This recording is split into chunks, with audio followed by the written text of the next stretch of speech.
All right, we are live. So, guess I'm gonna start talking now. It is 3 o'clock, and welcome. I am Allen Ling, and I am going to talk today not about all the other things that are behind me, but about a very personal stories that I have written up, somewhat based, not totally on my life, but maybe a little bit. And then I put sci-fi and fantasy elements into it to give it a more of a surreal feel when the readers are looking at it. And I'll go into a little bit of history. Here's the comic book. There's one of them. And this is, by the way, if you're under 17 or 18, probably don't want to hear about all the stuff. And I'm going to show you some art, and there's some graphic stuff that goes on. And just want to give you guys a little warning about that. All these comic books, by the way, are for sale on the GenSevenComics.com website. Some of them are black and white, and some of them are in full color. But most of these first ones are basically black and white. They're not color, except for a couple of the stories. So just want to give you a heads up. Anyway, this is the Undefeated. Here's a cover. It's a gorgeous cover drawn by Zach Atkinson and lettered by Jeremiah Lambert. Did a great job. Isabella Vergan helped with the editing and writing of the some of the actual copy, and I of course came up with all the stories and some of the storyboards.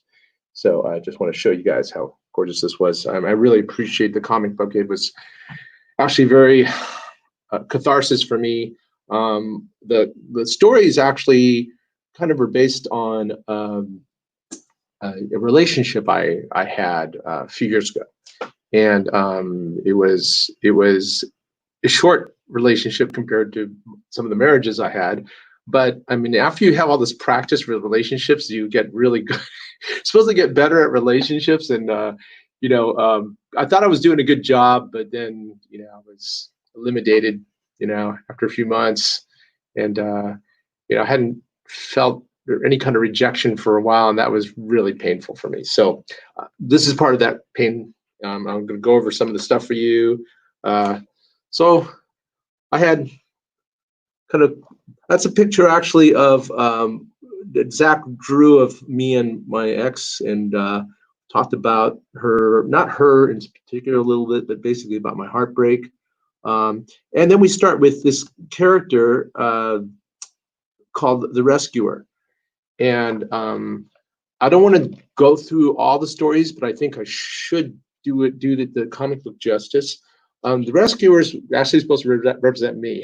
And although I don't have his remarkable physical abilities, and neither am I quite as ugly as he is, because he's all burned up from all the rescuing he does, he is, as a matter of fact, kind of frail.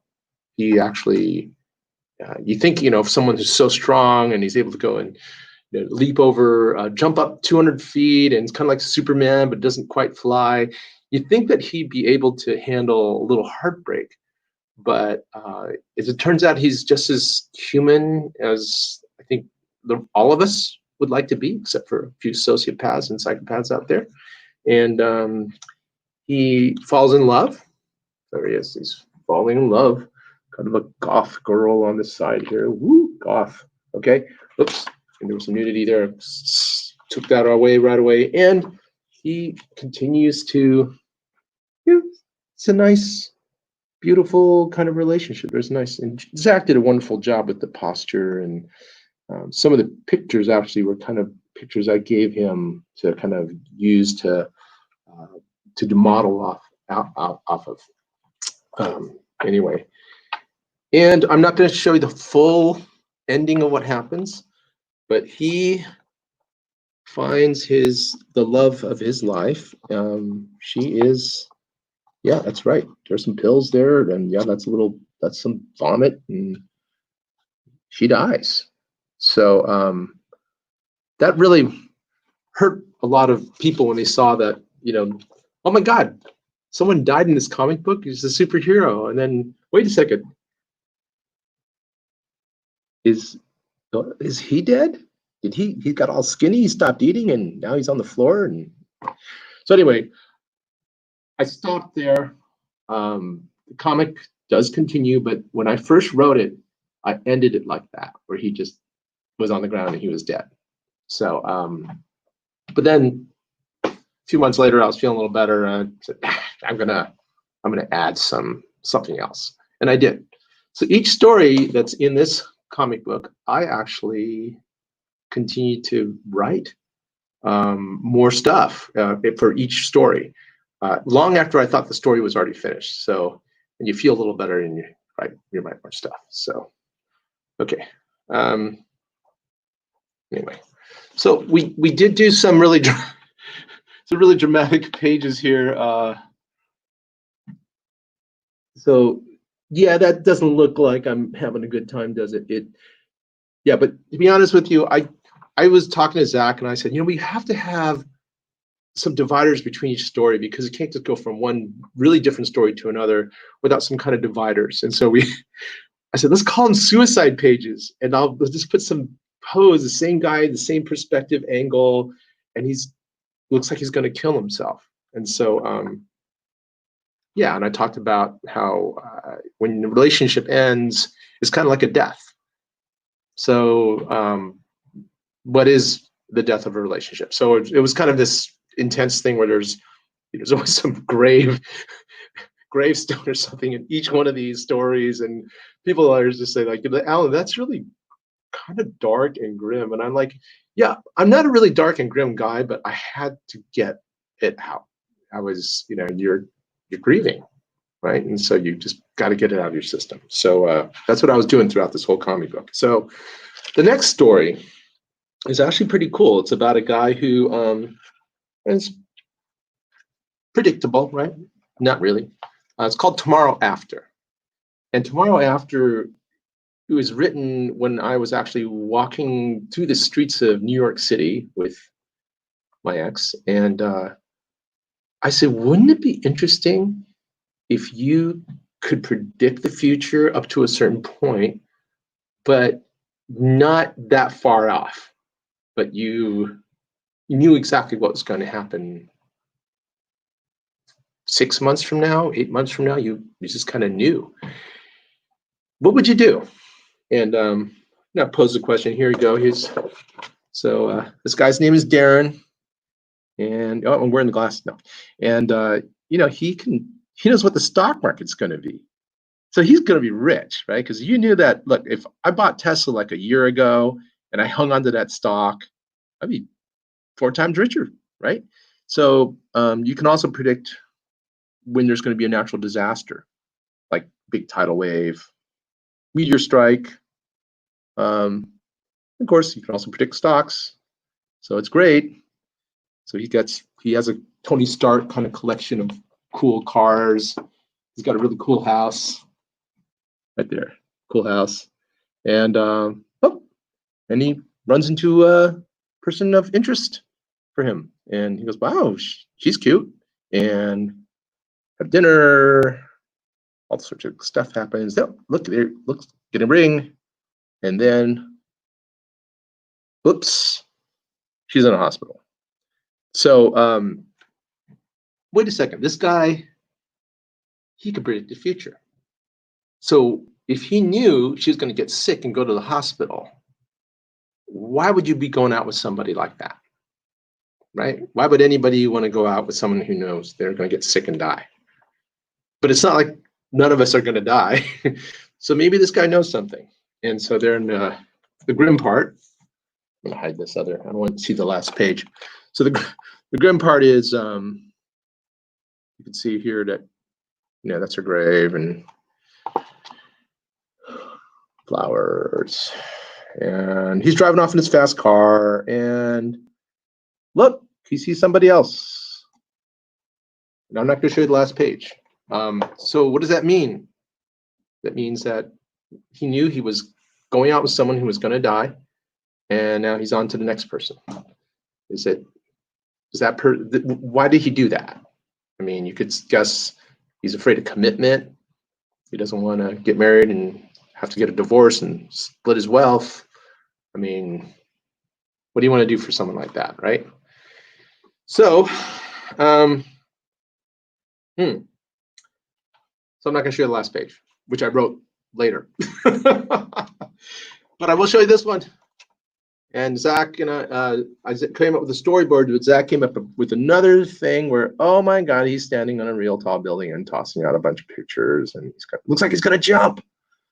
But never did we show anybody jump. And people think about stuff all the time. They fantasize about, what if I just did this? But it never happened. And so neither Zach and I were suicidal during the whole creation of this, anthology. At least I know I wasn't suicidal. I think Zach, I don't know Zach, but he didn't kill himself. He's still alive today, so he's still working on stuff with me. So I'm really happy. So okay, next, not for kids, because this page is not for kids. Okay, so now we wrote a story about a guy named David, and David, he's one of the richest guys in the world. And this is cool because, he got a nice house and his wife passed away, but look, he found Sadie. And Sadie and him have a great old time, and they're totally compatible. Big age difference. But, full frontal nudity. This is for the ladies. So David is nervous about the age difference because, we have, Sadie is probably like about 30 years younger than him. And so he's concerned that, he's not going to be able to continue to make her happy because he's so old. But he's rich, and this is in the future. So guess what? They can just genetically engineer a younger version of him, and voila. There he is. There he is, a younger version of himself. And then they could put all sorts of cool memory implants into the younger clone, accelerate him to adulthood. And he introduces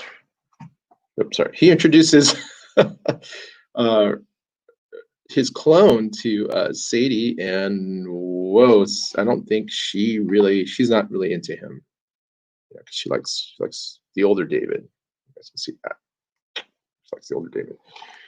So, but finally, he keeps persisting. The younger David keeps persisting, and things start to happen, and they do happen. And then they seem to be getting along until he keeps persisting, and that's the younger version, more testosterone, just more of an a-hole maybe. So eventually, there's fighting. They don't get along. The older David comes and berates the younger one, and the younger one gets all upset and runs off. And so that's pretty horrible.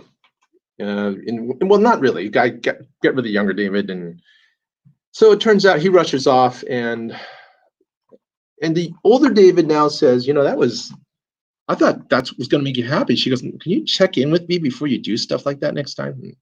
Okay. So everything's fine. They seem to be having idyllic life again until guess who comes back? Your younger David, and he's a jerk, and guess what? He kills Sadie. He crashes into her with a hover pod, and anyway, that's not so cool. And you can imagine the younger David was digging in his garden with his nice shovel, and the younger David is kind of unconscious, and guess what he does? Yes, that's really gross stuff, and he basically pulverizes the younger David with the shovel spade, so you can't even recognize. It looks like pizza on the side, but it's human brains and eyeballs and stuff. Thanks for that, Zach. And sorry about not so close. Here we have him crying next to Sadie, who's kind of messed up looking. One of her eyeballs is pointing the wrong direction. Zach did that. He did a really good job. We were actually, it sounds grim, but artists are strange, and we were laughing on that panel because it was so sad and tragic, and yet it was I had to tell her, can you stick her tongue out a little bit and can you make her eyeball go off to the side? And it was horrible how we were trying to do that. And I'm sorry, that's the little immaturity between people who do comic books, is that we make a horrible thing funny to us. And that wasn't very cool. But anyway, I'm not going to show what happens to the last page, because it was supposed to end like that, where he was standing over a grave and goes, my lifetime punishment. And that was supposed to end. But I added another page. So, because when I was feeling better, I decided to make it more upbeat. And of course, the next suicide panel. This is the last one. It's like, yeah, he's gonna hang himself. Nice perspective, Zach. Okay, so we just said, yeah, okay, let's finish this book off, and then I decided that to make it funnier, and Manuel Martinez is one of my other artist friends, and he's doing these zombies of people's photographs, and so I turned it into that. So this picture, which we kind of took off of a picture we were on vacation in Hawaii, became this other grotesque travesty of whatever. So anyway, I think I had a great time with the editor, right, Isabella, and with Zach and Jeremiah writing this thing, and they gave me a lot of feedback, and it didn't take away the pain of everything, but I think what it did do, it helped me just get distracted enough to be able to buy time to maybe find somebody else to make me happier. So yeah. Okay, I'm going to look at the questions here. All right. All right. So someone's eating. Someone said, "Could you rescue San Diego Comic-Con?" That's Eric, is my webmaster, but thank you, Eric. Yeah, we are. We're going to release. Someone asked me. Eric was asking me a question about releasing a full colored version, and we have a partial colored version of the second Undefeated. It's coming up, and then we have another full version of the Rescuer, which you saw in black and white on the first one, and it's all in color. We colored the first black and white installment, and I'll share that with you shortly. So let's see. Okay, Zach is still alive and eating donuts for sustenance, so that is great. All right, so I'm checking through everything. Yes. Great. Okay, so all right, I'm going to go continue on with the second Undefeated. And again, I was feeling a whole lot better when I wrote this one, and it's kind of the Me Too movement was going strong when I wrote this, the second Undefeated one, and I wanted to kind of do a thing where guys don't look like such jerks. And so this one was interesting. I had different artists. It wasn't just Zach doing the whole thing. I had Manuel Martinez, who is an artist for Marvel and DC. I had Nate Van Dyke, who is an artist for heavy metal, and he's got quite a following. And I had, of course, Zach did another version of the Undefeated. And so, and he did it all. It was all in color. It was great. But we grade toned everything so that we would have we would just have it match the first one, which was also in black and white. So anyhow, I'm going to go over some of this, and of course Jeremiah Lambert again did the layouts and lettering. He's spot on, fantastic guy. Civil engineer by day and basically artist by night. So kind of cool. So we first story, and I wrote these things all the way through. I didn't add another page on them. I actually wrote all the stories all the way through, and parallels was kind of this interesting thing because we talk about who's a superhero, right? And is the nerdy guy a superhero, or the guy with the sword and the shield and the helmet, and who's a superhero, right? I mean, guy who goes to work every day and has to sit in front of a computer monitor for 10 to 12 hours a day. I mean, who's the real star? So he's getting on, it's kind of like he's getting on BART, Bay Area Rapid Transit, and the other guy's fighting all these goons, and he's going into the office, and the other guy's fighting this dragon, and dragon beats him up. The guy total system failure at work. Like that. Oh, I just saw that little cool thing on that laptop. That was Manny's Manuel's contribution.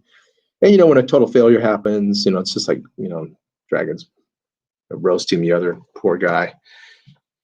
But trying to show what the parallel is of fantasy warrior versus the actual real super nerd.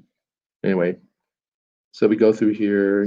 He's on. You can see he's on BART, and he sees future spouse, and he's spying on somebody in a in a pond with a waterfall. Anyway, so the guy quits his job. He sells his business, and the other guy basically puts down his armor, and they go and they do the love thing. That no more work, no more empire building or fighting things, and so what we all kind of do is like, look, kids, you got kids, yippee. And then unfortunately you have, work and duty beckons and beckons, and ego, maybe a little bit of ego, male ego. And so looks like he's going back to work, starting a new business, and the guy's fighting more demons. And of course, the work's harder now. Look at it. He's got just not one laptop. He's got like 3 touch screens, and they're working harder. And poor guy at the end, he's beating up more demons, and doesn't have the dragon breathing down on him, but it doesn't matter. I don't think I'll show you the last page. I always gotta keep you. What's going to happen next?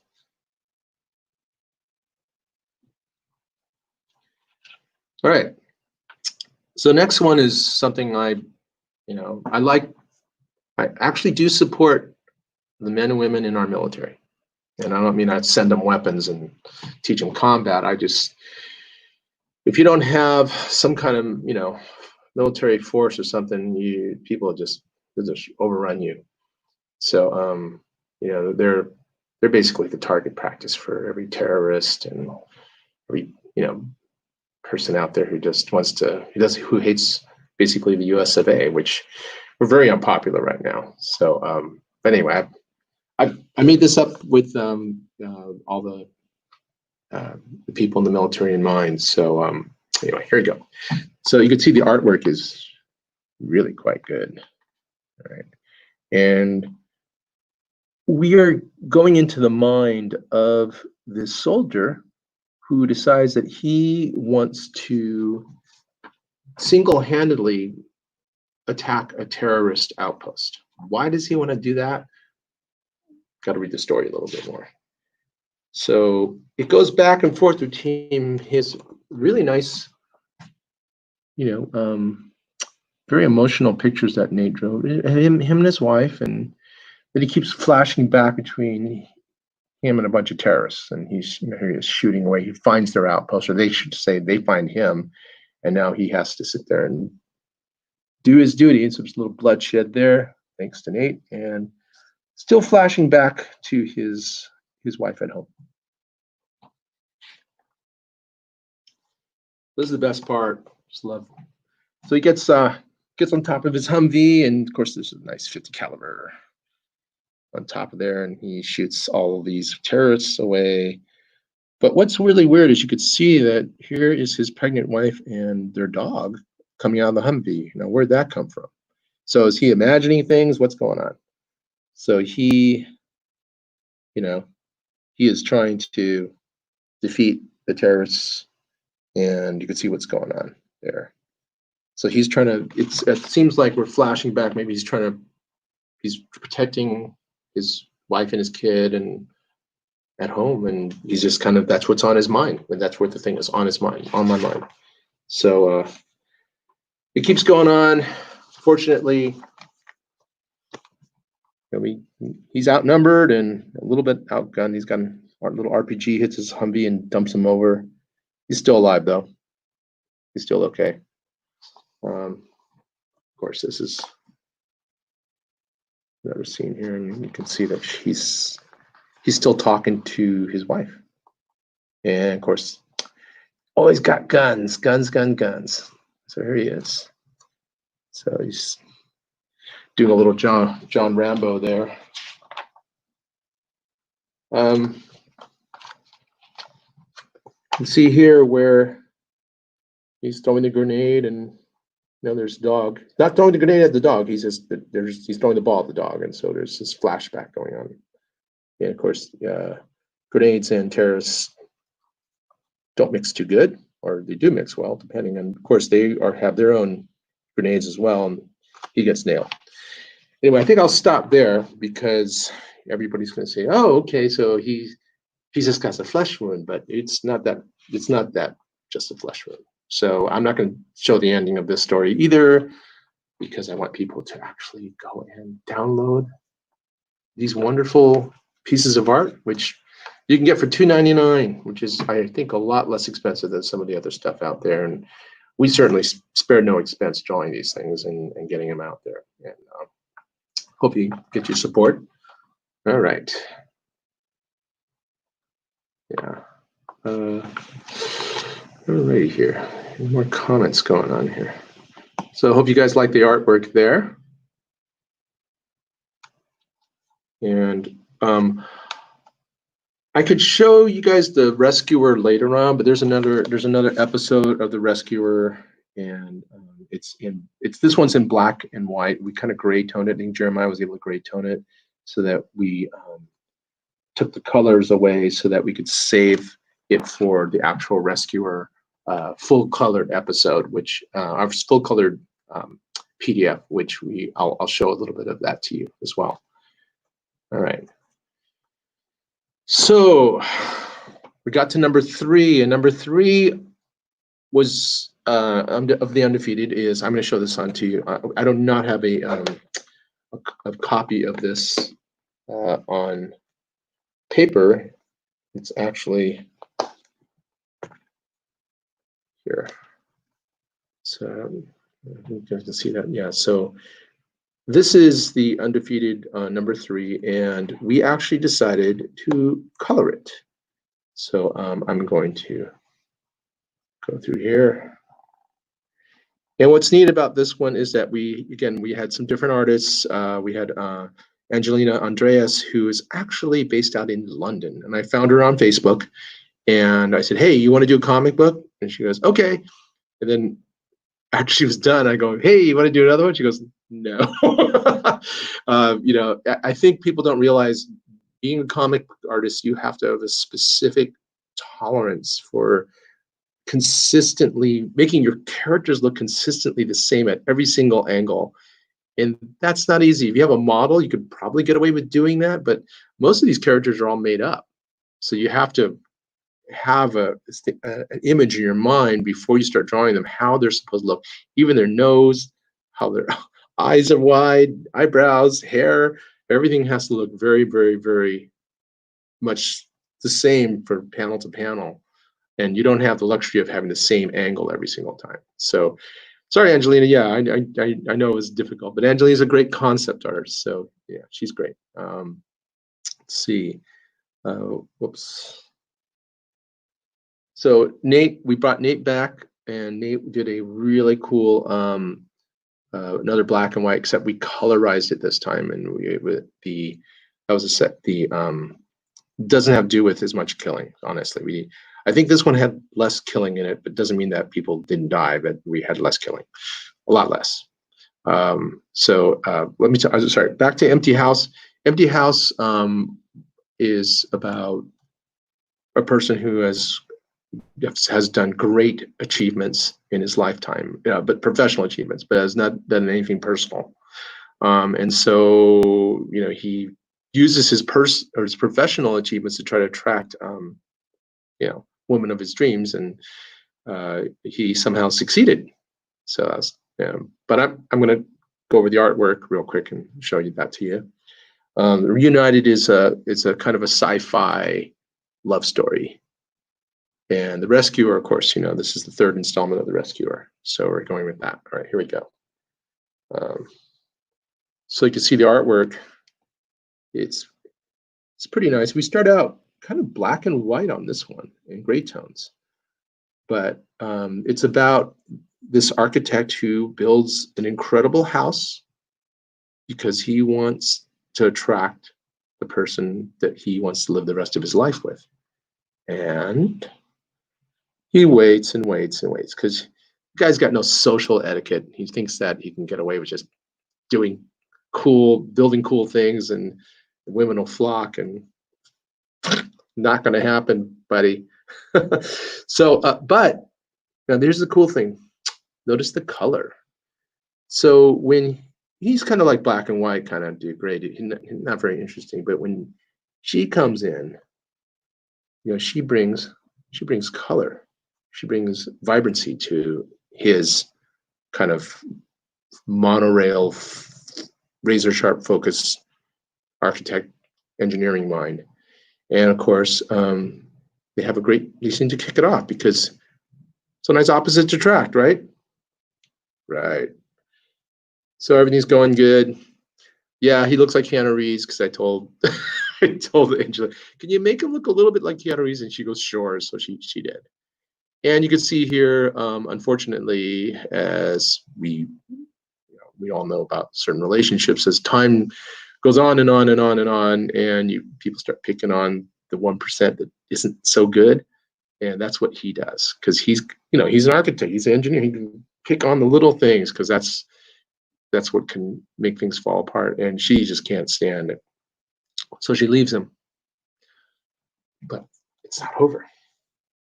So I'm not going to tell you what's happening. Right. Cool. So here's Nate's Reunited and Zach's colors, and you can see this doesn't do it really justice because I'm doing this through through a camera here, but you could see where there's a giant spaceship, and again, two naked people, real naked people. So anyway, what makes this so special is that I had myself and my girlfriend pose for this thing for Nate, and so yeah. Whoop. Okay. Oh, you really got it. Okay. So yeah. So the story is they get into, you have this very, it's this guy that's a space tycoon, all right, except he's like a not very motivated space tycoon. He's got so much money he doesn't care. He just likes to drive around in a space mansion and pick up girls and impress other dignitaries. He doesn't really care about future of humanity, and he just wants to have a good old time. Well, then he meets Kimberly, and this is Kimberly, and she is super ethical, and she's thoughtful. She's a medical doctor. She does medical research, and she goes, I'm going to try to end human suffering through diseases and aging. What are you going to do? And he's like, no, I don't know. I'm going to. So what happened? What happens? She says, I'm not going to hang out with you if you're not going to do anything with your power and your wealth. Why would I want to be with someone like you? So they split up amicably because he realizes he is kind of the richest loser in the universe. So they split up. He was amicable, but they split up. And 70 years later, there he is. He is not doing so good. And what is happening is he is dying. But the good thing about the last 70 years, what he did for himself is he took almost all his money and he put it into space travel research. And lo and behold, mankind went beyond the solar system. They went to other stars.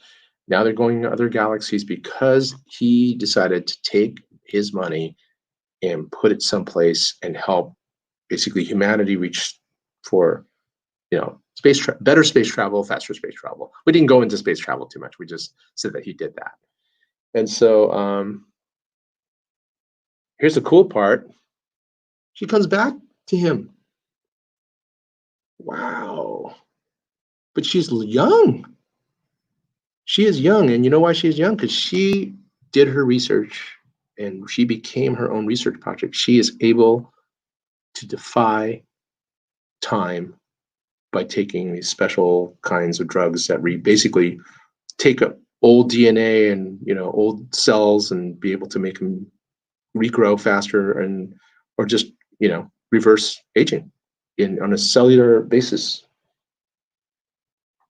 So he is young again, and well, yeah, he's young again, and he has a great time with her. It's like she came back to reward him after 70 years, and he eventually tells her, "Yeah, I did this all for you. I was trying to get you back, and you never called me." So, but I'm not going to show you what's going to happen next, because that'll spoil it all, right? But it's a great story, and it ends the way it should end.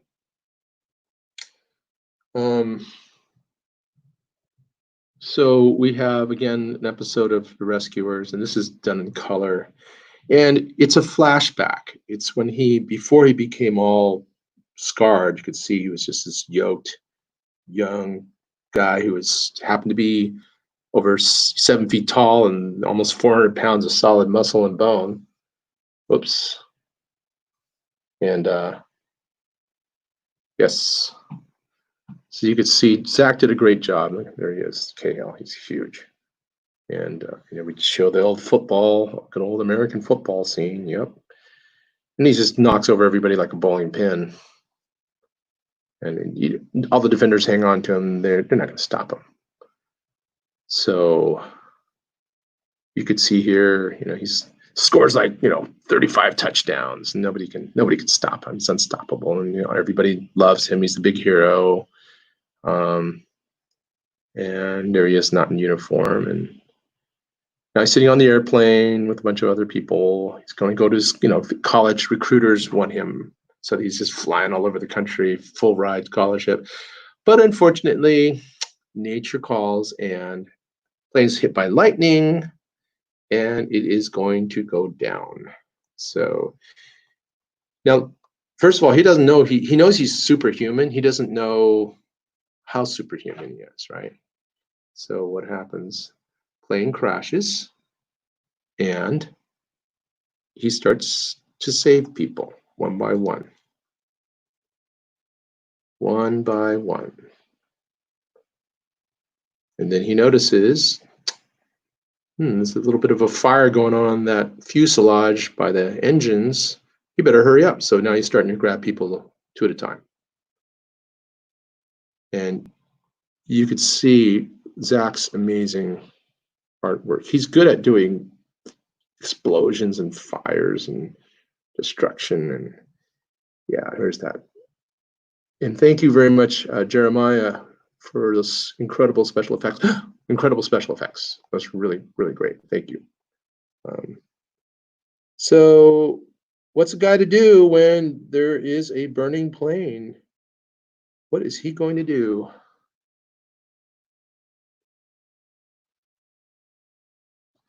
He's going to go back in. And back in again and again and again. And oh my God, he's getting burnt to a frickin' crisp. All right, so I'm not going to show you the last page. You guys can figure it out. But we have fun, and thank you, Jeremiah, for putting this together with Zach. Zach does these little caricatures of everybody, and here's who's involved in the number 3. And the constant so far for all 3 of the Undefeated comic books have been myself, Zach, and Jeremiah. And then we rotate through some other people as we decide, as I decide on some random thing, whatever I want to figure out doing with my artist colleagues. And okay, so I am going to stop for a little bit. It's about yeah, about 3:40, and take a few questions from the crowd, maybe not. What do you guys think? This is the scary part. It's when there's dead air and I have to sit there and do some kind of puppet show or something. Let's see. No comments.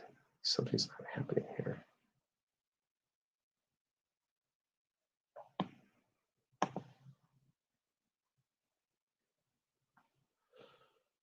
Okay, so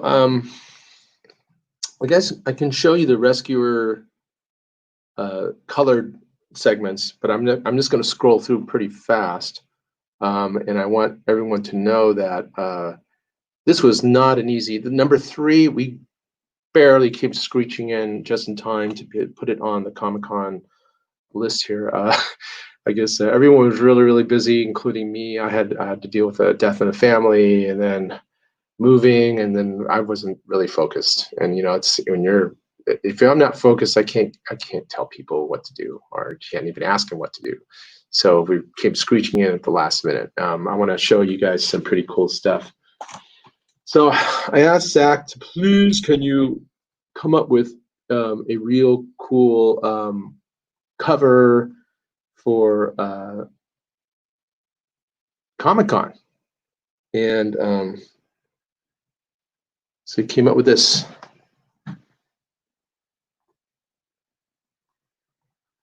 And you can see he's got the cool face covering that everybody else has. It's the San Diego Comic-Con 2020 COVID-19 special. And they took some of the covers and some of the dramatic things that happened and put them in here. And so just to show you guys that we're serious, we made, oh my gosh, I think I'm gonna knock one of these guys over, but well, that's kind of how tall the rescuer is. He's really, I'll stand next to him. You can see that's exactly how tall he should be. He's about 7'6". I'm about 5'9", so maybe he could be taller, but he's a pretty big guy.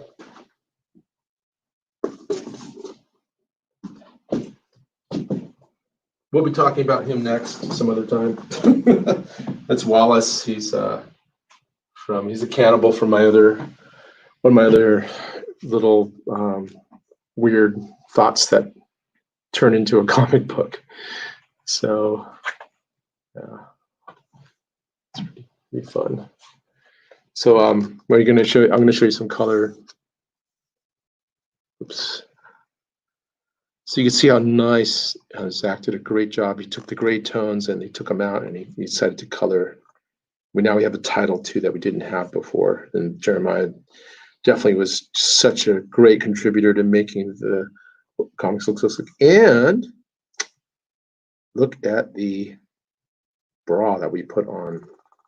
So the person's not naked anymore. Put a bra on them. So, yeah. And oh, Zach did the yellow vomit. Thank you, Zach, for the yellow vomit. You know how important yellow is to me. Let's see what else here. Yeah. So, oh, can't show that one. Yeah. And you can see, yeah, we could show violence all we want, but we can't show like nudity. So, at least not on this one. So again, you can see the colors, and you know, Zach does color. He's been doing coloring for 22 decades. You can see how incredible it is, and how you put the glow on an iPad, and here's the you guys didn't see this, but it's there's a suicide person. She's gonna jump, and now he's flashing back because he sees his old love. You know, he's all messed up in his head. So unfortunately she jumps, and of course it's this kind of this after image, afterglow of his girlfriend jumping or falling too. So this is really cool. I like the way how Zach did this. I mean, just the whole thing about him leaping, and you can see how dynamic the perspective is as he's coming down to catch her. And I love the posture. You know, she's just falling on her back. It's really kind of cool. So, oops, I was supposed to show that. Anyway, so you can see that, you know, just the stages. When she catches, he flips, and then he comes down and breaks the pavement, but he doesn't break because he's the rescuer. He's superhuman. So anyway, there's a real dramatic moment where, you know, he's looking down at the person, the suicide victim who tried to do suicide, attempted suicide, and he sees his girlfriend, and then, you know, he hasn't been sleeping since she died. So maybe he says here, maybe I can finally sleep. Right. So I did give away one whole story, but I thought, why not? Yeah. Okay. That's 3:45. I should have just said this is a 1 hour long thing, but I didn't want to rush because I felt that, you know, this there was so much more emotional content in these stories that it wouldn't be fair to try to jam it all in 1 hour and then not have any time to ask questions. So anyhow, but I have no questions from the crowd. I mean, even my artist friends don't even ask me any questions.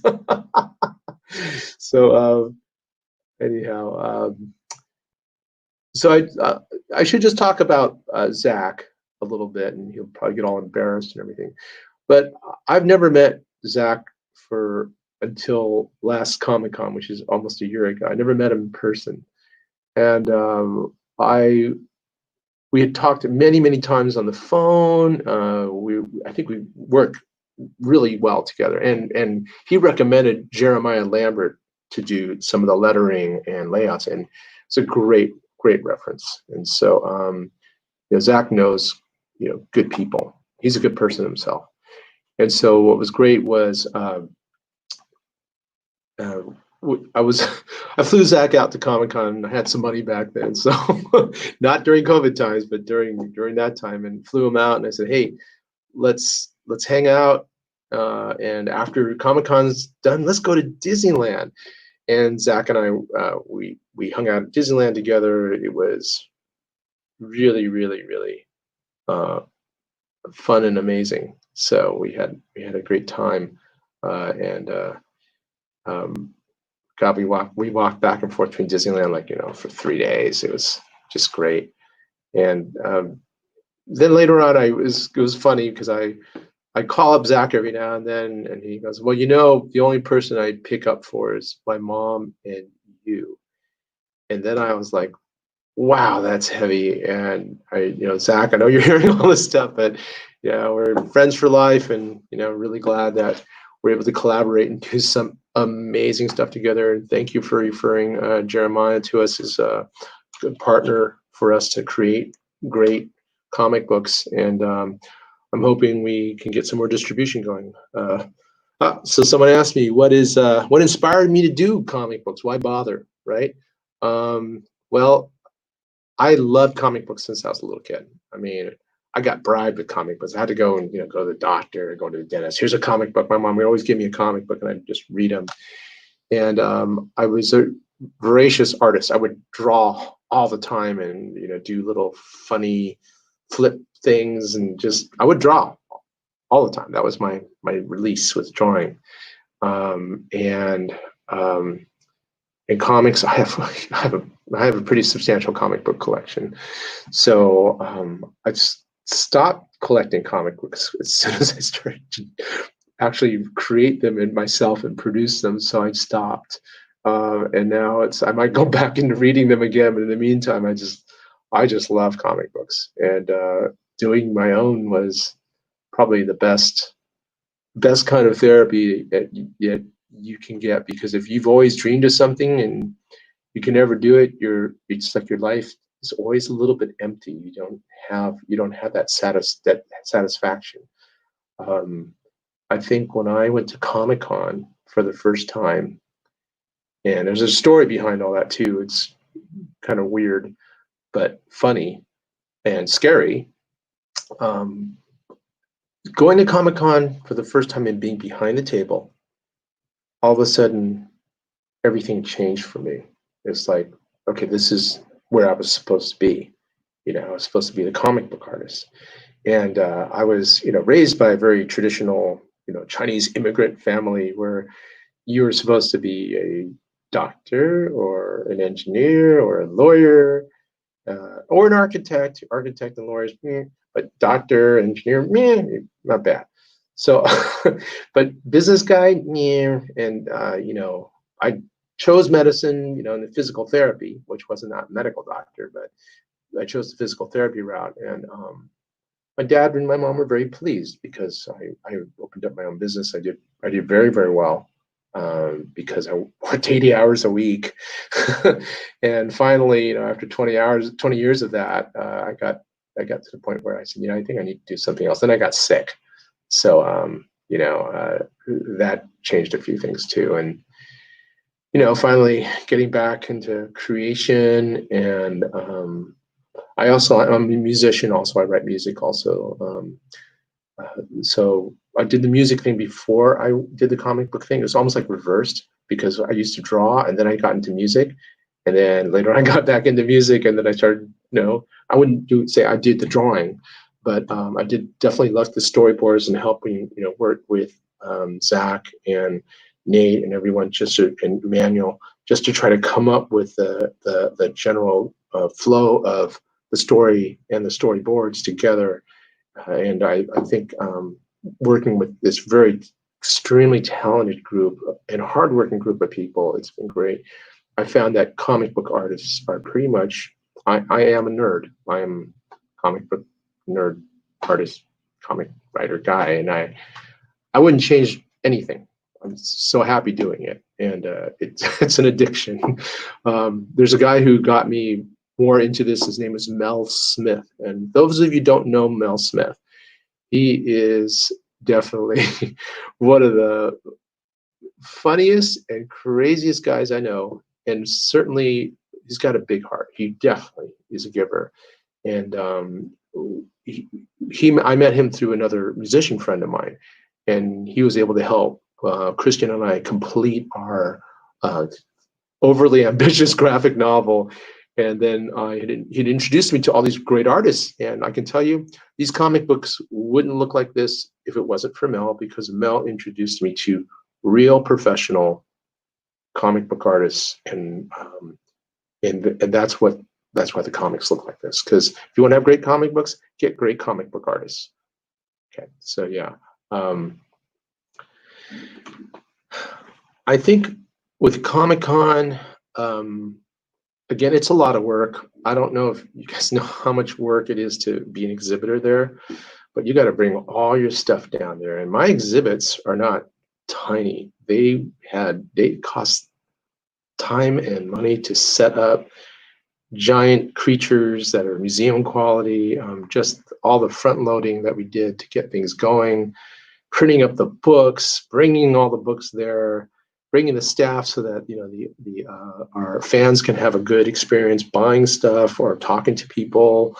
Like I said, I flew Zach over, and sometimes we drive down with Nate one time. It was just, there's so much work involved in a con, at least if you're exhibiting like I do. So yeah, if that was just to have a table and just brought a few things, it wouldn't be so bad. But I bring everybody and everything with me when I go down. So conventions are definitely a very, very time-consuming adventure. But I wouldn't trade the Comic-Con experience for anything. It really is pretty cool. So yes, I found my artists. Someone asked me how through Mel Smith, he's done comic books like Dead Ahead, and as you guys might have known if you read the paper, Dead Ahead was actually intellectual property that was kind of, I wouldn't say inappropriately, okay, inappropriately borrowed by AMC's Fear the Walking Dead. So I was involved in something that went down. I was glad I was able to kind of be his moral support during that time. It was very, very hard to see if you've worked hard on an idea and then somebody comes and just takes it, without your permission. It's a tough thing. And so Mel did what he needed to do, and I'm very proud of him to have soldiered on and did the right thing. And I will, again, yeah, go through hell with him, Mel. I would do that. So he got me back into the whole thing about comic books, and and it's still a tough business. It's still a very, very, very tough business. Yeah. So if you see all my logos, actually the logo for GenSeven, there's always this helix, the DNA helix through it. Well, some of you who might know me pretty well know that I have a degree in microbiology. So that's from Berkeley. And so I always believed in genetic engineering and all this stuff. And this generation 7 is actually because I'm the 7th generation descendant of this guy named Ling Zishu, who is a superhero patriot in China. And the guy fought the British in the Opium Wars. The way they lost to the British. But anyway, the guy fought the British in the Opium Wars, and of course in the Chinese folklore as well as movies, he's flying around like Superman. I mean, that's who I was descended from. But he didn't really fly like Superman, but he wrote some really good letters to Queen Victoria back then. So that's where the 7 comes from. So the Genesis 2 is its own Genesis 2. That has nothing to do with the Bible. It just kind of relates to the Bible as Genesis because it's the second coming, but that had nothing to do with this other thing I came up with. But yeah. So let's see. Oh my God, got another question here.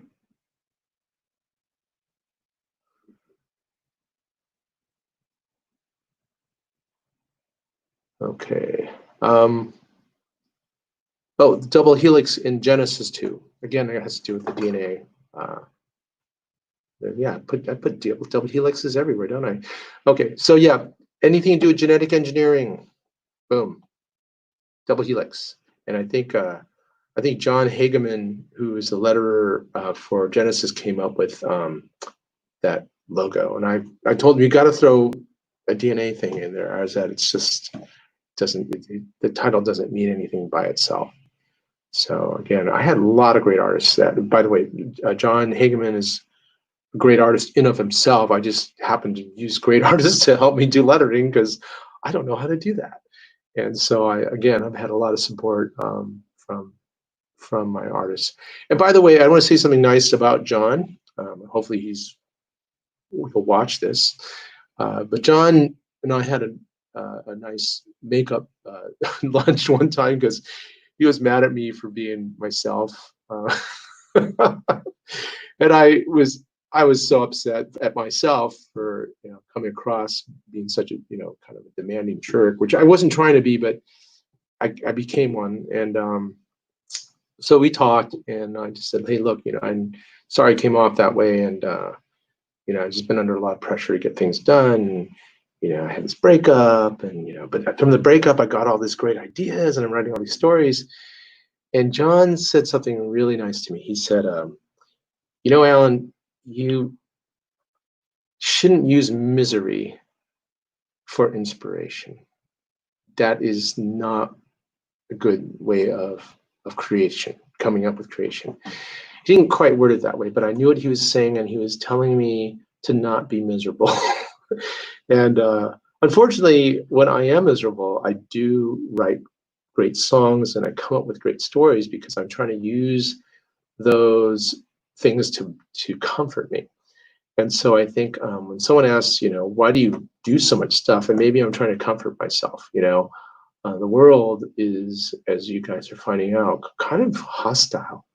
And every day we get up in the morning, it's hostile. We have to put on our clothes. No one's going to wipe our butt for us. It's a hostile. I'm not trying to joke around, but it is a hostile world. The COVID-19 thing, and I'm going to talk about that a little bit and how it's affected everyone I know. I don't care how some people are rich and some people, it has affected everyone because you cannot be invincible if you have someone else who's not doing very well because of COVID. It could be people one of my favorite restaurants closed. I love that restaurant's food. I love the people that work there. It's gone. All my gyms, the gyms I belong to, one gym in particular, and it's great, a little climbing gym, and I don't know if they're going to stay open. And every time they're about to open, the state shuts everything back down again. So, we're having, we're looking at a really interesting culture where, the people who are like extroverted, I love hugging people and touching them. I can still get away with that as a physical therapist. I still have to move people and touch them right now, but I always hug people and I can't. I just feel like, okay, if I hug them, I'm giving them a whole bunch of germs, even though probably don't have COVID at all, or they probably are immune to it. We just don't know. We're rolling the dice all the time. We can't even get tested because we have to exhibit symptoms to get tested, so we don't even know what's going on with ourselves.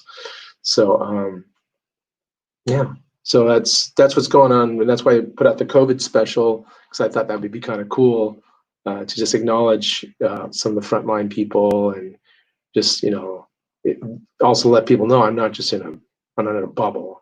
It's not like just because you're a comic book person that you're hiding out and you're in your bunker creating stuff and you're safe. I mean, everyone's suffering. Anybody who is a comic book artist who goes to conventions. And I talked to Jeremiah was telling me he goes to bunches, like dozens of conventions every year, and nothing. Suddenly, your whole lifestyle and professional way of interacting with fans has been cut off. And I never thought of it that way because I don't go to a lot of conventions. I went to WonderCon and I've been to Comic-Con twice. And so it's to me, it's more, accuse me of just dabbling in conventions, but yet, Comic-Con is the mother of all conventions. It is the top next. I guess New York Comic-Con is pretty cool too, but definitely San Diego is the best Comic-Con or con for comics. So yeah, it's got the reputation. So anyway, yeah, I've had it tough only because I also own my own physical therapy business, and I spent 3 decades building it up. It was doing really, really great, and then watch it go just all in a period of a month.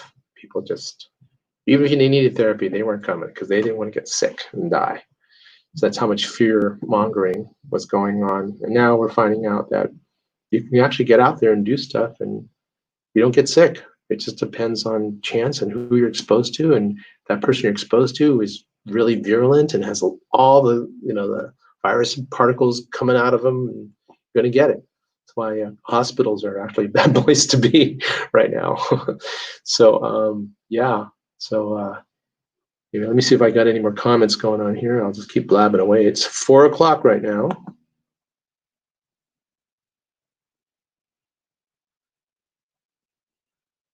Yeah. Okay.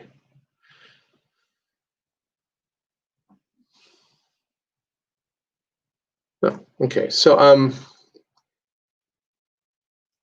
let's see. I'm going to talk about story writing and coming up with a story.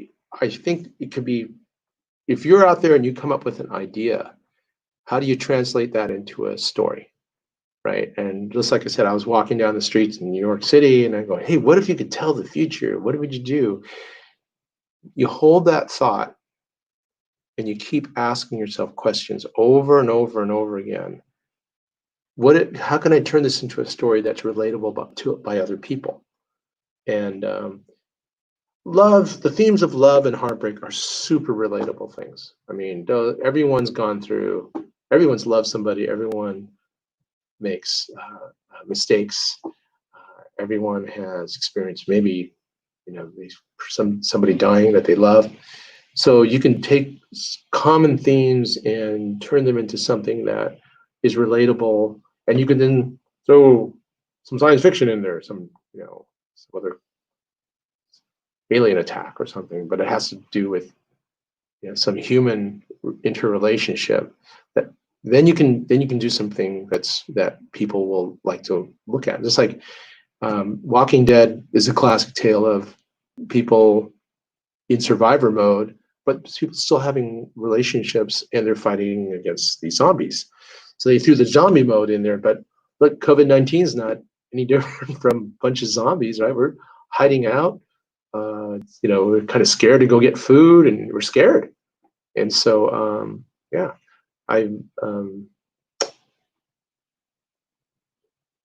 someone asked me, oh, thank you very much. Will I make a comic book about today's circumstances? I'm kind of debating. I'm not the kind of guy to jump on the bandwagon to create. And that's probably because I try to be more original about stuff. And what I mean for that is that I try to distract people from what's going on. I don't want to bring them into further grief about something that they're already grieving about. It's good to throw a little distraction in there. So if the COVID-19 is kind of like World War Z, right? That's okay, but I'm not sure how much I would combine the COVID-19 situation unless I turn it into something really, really different. So I know I'm talking what's called word salad right now, but I try not to basically jump on the bandwagon of anything. A good example is with the transgender element that was happening. We started that 5 years ago with Genesis 2. We started adding some of that, the whole predicament of wanting to change genders. So we threw that in there back then, and with some of the other things that we're doing on the other side. I have been involved with a lot of my colleagues down in Hollywood, and all of them are African American, just about. And we've been working on creative projects together, and did a short film with Genova Carlisle, sorry. I have lots of Jeremiahs. Genova Carlisle and another producer named Ephraim Walker. I manage a actress model, and her name is Patil Mahari. So before this BLM thing even broke out, I was already more than doing the BLM thing. I was collaborating with my colleagues who happen to be African American. So all the stuff that happens, and people ask me, do you want to put the BLM mask on, or you want to do that at your clinic? I said, I already do all that. I don't need to demonstrate my PC-ness. I mean, if you're already PC, you don't have to sit there and, parade it around. That's just not my thing. So, it's just being real. Yeah. Okay. So I am still available for questions, and, fire away. Like, why did you bother writing that story? And I already told you, basically, when I write stories, it's to kind of it's cathartic. Again, it kind of makes me feel a little freer afterwards. Sometimes I write it to please somebody, other person. I don't want to try to horrify anybody. Honestly, I try not to. Unfortunately, I've made the mistake of doing whatever the heck I want to do, and asking my artist friends. I said, my collaborators, hey, why don't we draw this? And they go, sure, we'll draw it. And and then it's like, oh no, I should not have done it that way. And I get a flack from my girlfriend, or from Jeremiah, my letter layout person lately. That's kind of like, I don't think people are going to like that at all, or 95% of people out there aren't going to like what you just did. What about the other 5%? Will they buy it? No, Alan, you shouldn't. You shouldn't put that kind of stuff out there. And so I had to go and water some stuff down, and I'm sure Manuel, who I was working with, was going to be a little bit disappointed because he worked so hard on those pages, and Zachary was, Zach was coloring on pages, and Jeremiah already lettered everything, and I just said, I think we got to get rid of those pages because they're just a little bit too much. And so, yeah, it's really not me. I mean, I'm more probably like Genesis is probably more my style to do this kind of stylistic and not, not violence and crazy stuff. But yeah, but there's a part of me that does like that. So great. I am thinking that I could talk a little bit more about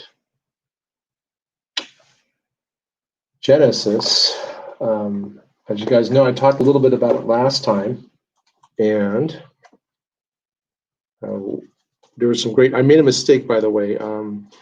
I said yesterday that Zach did the cover dividers for Genesis, and it was Nate Van Dyke who drew the cover dividers, and so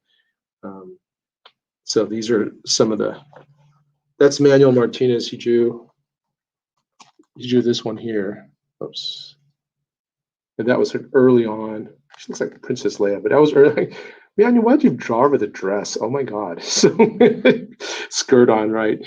And then then of course that you could see Nate did the other drawing where they're going into battle. And so those are the cover dividers. So pretty dramatic. You can see some of the. I might as well give away some of the stuff. So there's a lot of Wizard of Oz references. And no, we didn't have a flying monkey. We had a flying gorilla that glides. But you can see there's the Emerald Palace. And we did some pretty cool stuff with that. And like Wizard of Oz. So we took a lot of references from all the things that I have ever looked at and done. I had a little bit of criticism about the suit and the battle suit that Daniel wears. They go, oh, that looks a little bit like Iron Man, but okay, a little bit like Iron Man, but he's got the cool neck protector in the back, which does make it a little bit different. And so, and also the suit, you see all the muscle striations in the suit, the muscle suit. I did steal that from Bram Stoker's Dracula movie where Gary Oldman was wearing this really cool fighting armor. It was red and it had muscles on it. So I did steal that from there. So there's nothing, whether it's original, you put everything together and it's just a whole mishmash of everything you've ever seen or done. So, yeah. Okay. Well, I am kind of running out of steam. Does anybody have any more questions? Because we can end a little earlier, or I could just drink some water and come back. So I'm going to wait for see what Beth has to say. Help. So anyway, I wish I could do something else to entertain you guys, but I'm just not sure. She's getting back to me because, Alan, we are gonna. You've got to keep talking.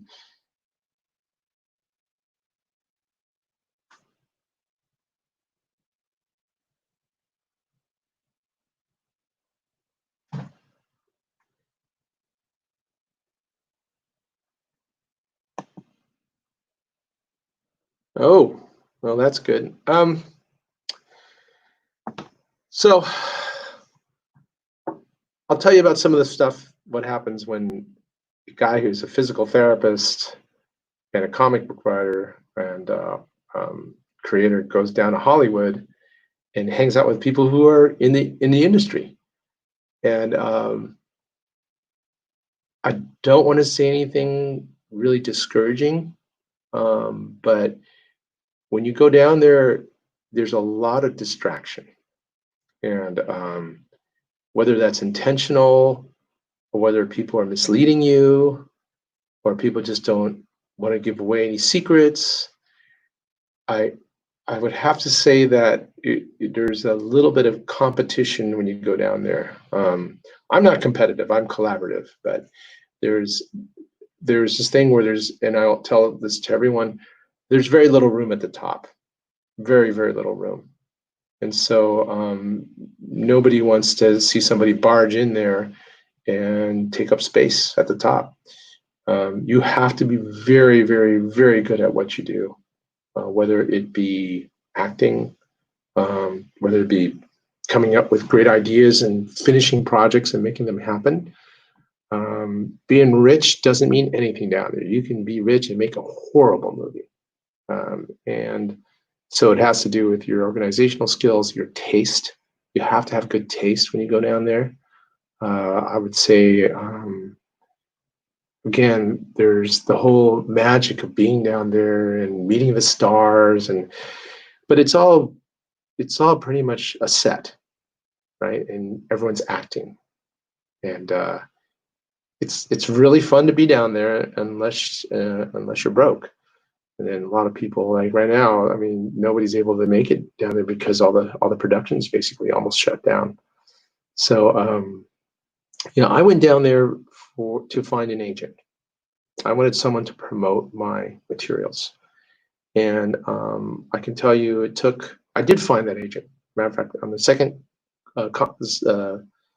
Comic-Con I went to, right before it, I met with somebody who seemed that we got along really, really well, and he liked all the stuff that I was doing, but there was a hesitancy because they never met anybody like me. I mean, first of all, I'm old as bleep, and I'm coming down there, and I have all this stuff, all this product, and it's almost like I did it. He said I did it backwards. That's what Ethan Walker, he's my agent. He said you did everything backwards, because I'm already promoting myself as though I was a movie already.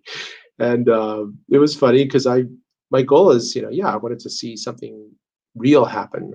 I want to see something turn into a film or TV show. I would love that. So yeah. So I'm hoping that we could see that some of these intellectual properties get turned into actual, whether it be cartoon, I'm up for that now, or to be, like a Marvel's type movie or tons of CGI, or it could be, like someone asked me, oh, the Defender, you mean The Rescuer? Will The Rescuer be made into a film? I think The Rescuer will actually, we saw this guy. I'm hoping he can become like a TV show, like do you remember Beauty and the Beast? That was a TV show, and then they redid it. They rebooted it again later on. I want it to be something where there's the male role was actually a decent person who actually gets beat up quite a bit by himself and by romantic situations, and so wanted to have an empathetic superhero character that actually has vulnerability. There's a guy called The Witcher, which everyone's seen, and he's kind of got the superhero kind of stuff, but he gets hurt and everything too. But he's kind of like this gruff dude. This guy's not. He's actually pretty sensitive. Yeah. I actually relate to the Rescuer the most because he's always trying to help people, and he's always trying to make sure he's doing the right thing, and he can't help himself. He's an automatic help-o-matic. He's automatic help. Is help people. Can't. It's his nature. So relate to that character the most. And so, but I'm hoping again, when I'm down there in Hollywood and promoting a lot of my intellectual property through comic books, that someone will definitely say, hey, this is an easy intellectual property to pitch because you've already done the work. You already did the work. You already created something. It's so easy just to hand somebody something. Look at this stuff. There's a lot of creativity. There's a lot of character development. You can do something really cool with these ideas. And of course, copyright everything, then goes out into the public. But yeah, so I've going down to Hollywood and getting the agent took about probably a year. And I was down there a lot, and I met with the same person a lot and got to be really good friends with him. And I think people don't do business with anybody they don't like. If they don't trust you and they don't like you, they're not going to do business with you down there. You're going to have to be able to help them. It can't be a one-way street. You can't just go in there with a whole bunch of swag. Hey, I did this great comic book. You should help me. No. That's not going to go that way. You have to have a very humble approach to getting help. And no matter who you are, everybody they want you to collaborate with them and help, and even if they need a certain kind of help, you need to be able to be available and willing to also help them out with their plans too. So I'll talk about collaboration at one of my other live streams later on, where we are going to try to, where I've run into people and basically one person refers me to somebody else and we start to, collaborate on something greater. And some of the collaborations are good, and then sometimes they fall apart really fast. Just one misheard statement, one word, and boom. If you want to buy my comic books, it's we're on GenSevenComics.com. If you look on the gigantic website, there it is on the bottom, GenSevenComics.com. So you can go on there and you can actually, I have a store. You can buy comic books there. So yeah, and again, I appreciate any support from everybody coming to watch what we're doing and hearing my stories. I think I have a lot of cool stories. I've met a lot of people in my career as a physical therapist. This is like really weird that that here I am down in Hollywood trying to promote all these stories to become something better than just on paper or on digital medium that's two-dimensional. And yeah, of course, it would be great to see everything come to life. And if you guys look at my website, you'll see that I've actually tried to bring some of my characters to life in 3D. And we also had Patil Mahari, who I manage, talent manage. She actually we actually molded her, put her on a suit that looked like Lisa, and had her walk around the whole convention. And it was a lot of fun for me to see her put it on. It wasn't fun for her to wear because every time she had to go to the bathroom, it was this horrible disassembly of the costume. And I think she almost didn't make it one time because the costume took so much to get off of her. It was pretty bad. But next time I wanted to cut the costume in half. Crazy story. I've had some of the coolest people. I had Sergio Aragones, who is a Mad Magazine artist. He came over and he hung out with me at my booth at Comic-Con. That was fun. I just recognized him. I go, Sergio. So I knew him. And then I had someone from Lord of the Rings. He actually was the CEO of Weta. And so he actually took pictures, and he was hanging out at my booth also. And so then, of course, I've worked on the set of Into the Badlands. So I was a physical therapist for some of the guys there too, and the stunt people and the actors. And so some of the actors came by, and we were taking pictures at the booth also. That was really fun to get their support. So yeah, I've been I guess the other crazy things that happen at Comic-Con, where a lot of the cosplay people wanted to take pictures with Igor, who was like this, and so they would take pictures, and we have some great pictures from that. And yeah, getting set up for Comic-Con. Oh my gosh, I cannot tell you guys how stressful it is to. We have to put up all the. We put up this fake wall and had Igor busting through it, and it takes like about 6 hours and 4 people to do. Not to mention putting it in a crate to bring it down, thousands of dollars of transportation fees to and back. So it was exhausting. And so this is a lot easier because I just get, these guys are lightweight, they pull up, and these cardboard standees, which actually fold totally flat and fall in half, and it's like easy to bring, lightweight, put them in a car and just bring them down. So it's I might have to change a little bit about how I present at Comic-Con if I am going to go back to Comic-Con. I hope I might be able to do that. Got to be able to afford the booth fees, which are not inexpensive. And but maybe if I don't have to spend gazillion dollars dragging everything down back and forth, that might make it more conducive for me to come down and present there again in person. So yeah. So is everybody who's everybody going to be going to Comic-Con? Anybody going to Comic-Con next year? If it yet? Because it's like now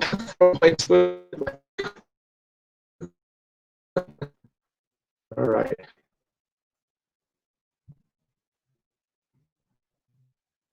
Yeah, so if anybody wants to know, sometimes that we every time we go to Comic-Con, my group, we lose money.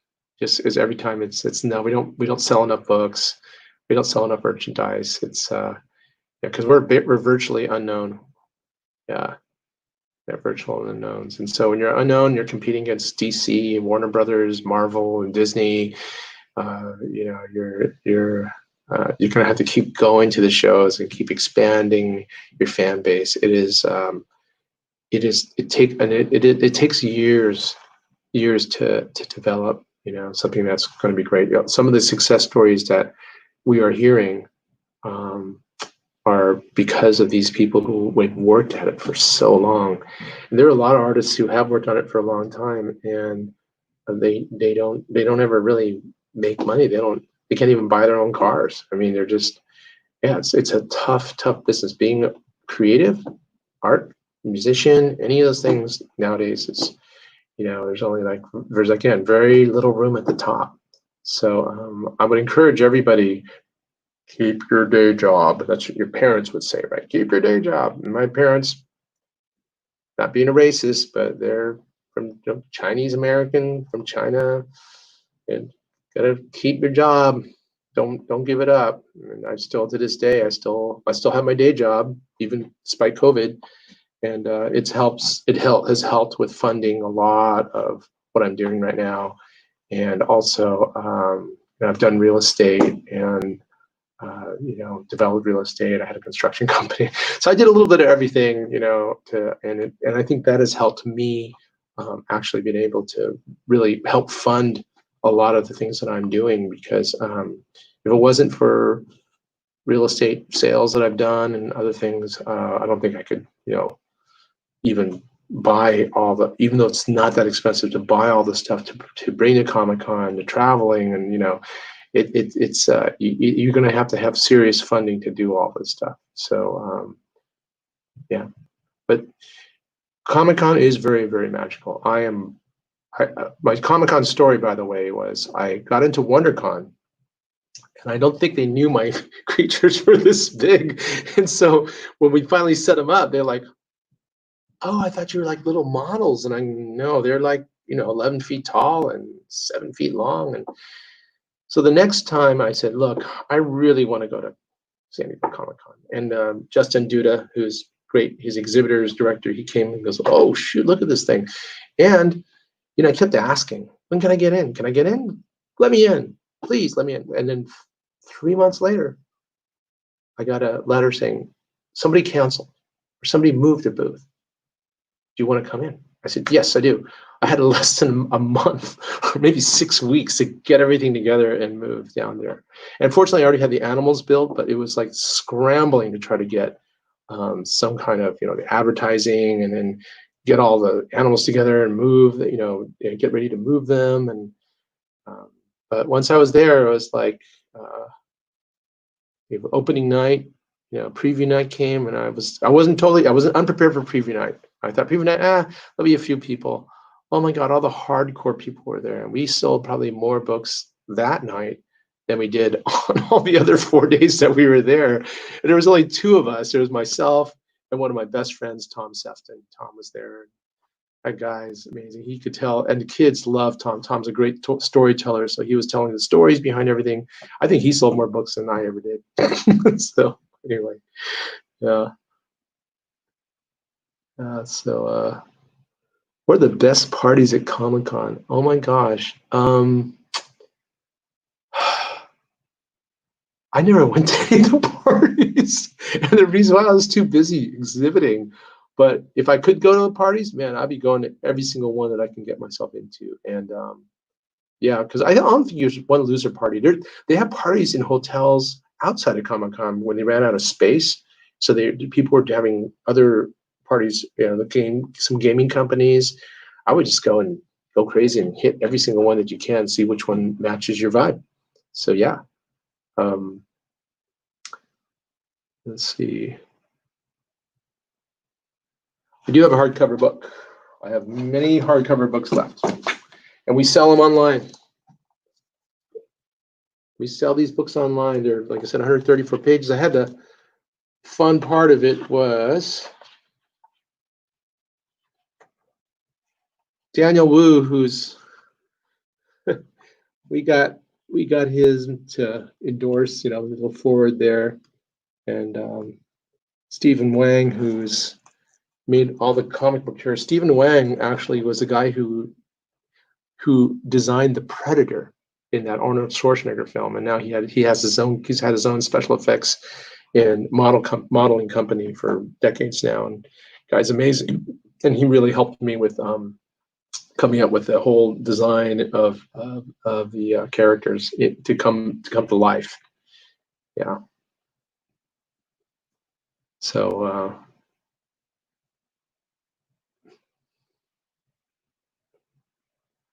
Comic-Con, by the way, is getting to Comic-Con.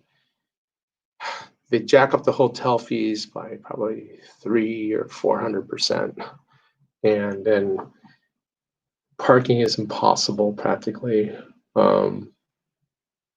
Yeah, I had to get a room at a hotel and use their valet to park my car.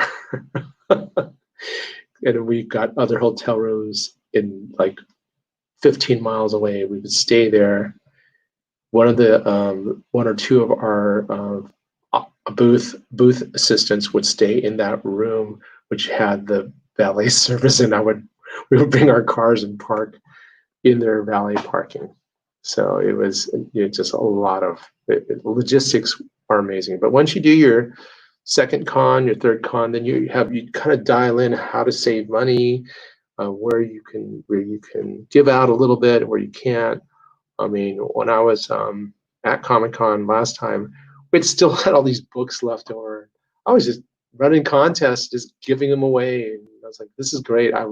I'd rather see happy fans than to see people disappointed or feel like they're they don't have any, they didn't get anything out of Comic-Con but an emptier wallet. So we gave away a lot of swag. It was a lot of fun. Yeah. And I really enjoyed, making people happy. Some people weren't happy. I gave them something. Was that all? I'm like, oh my God! And I did lay into this one part. One of the people at Comic-Con. I said, there's this thing that's called gratitude. You should have some more of that. And she looked at me like, oh my God, this guy is like, too much. But I'd say what I had to say. I didn't want to take it in. So, yeah.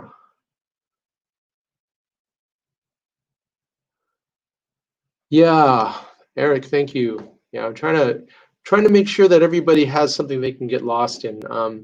I guess I got a few more minutes. I want to talk about the give a little preview about the next thing. I think I'm going to be talking about Annabelle and the Cannibal, to my two latest creations. So this is Wallace Blim, and I'll be showing him off probably at the actual live stream that talks about Annabelle and the Cannibal. And of course, oops, I don't know if I can walk back and see this. Yeah, he is holding a head. Yes, he is the cannibal. He just cut off someone's head. Yeah, it's pretty gross.